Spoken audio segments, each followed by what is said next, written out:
you some tips of how to get some really early learners ready to cut and use real scissors and practice with some nice, easy, safe scissors first, because sometimes that can be a little scary for new parents. So check out a way that you can get your new little artist working with some scissors safely.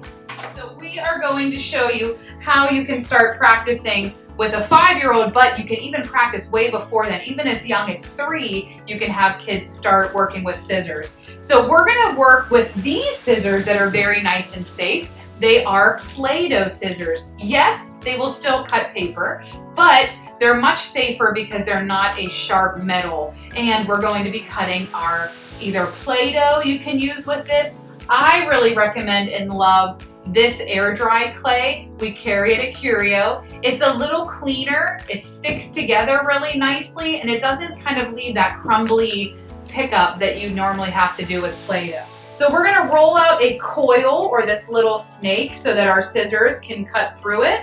Ray is going to work on building her hand strength of moving these scissors up and down, up and down, up and down on her own to be able to practice that.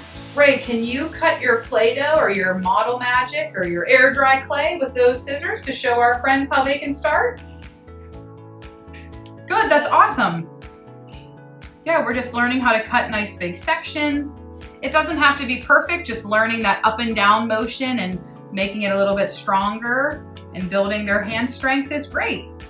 Once they're done with that, the next step would be to start to use regular scissors, and you can use regular scissors on the air dry clay or Play-Doh also.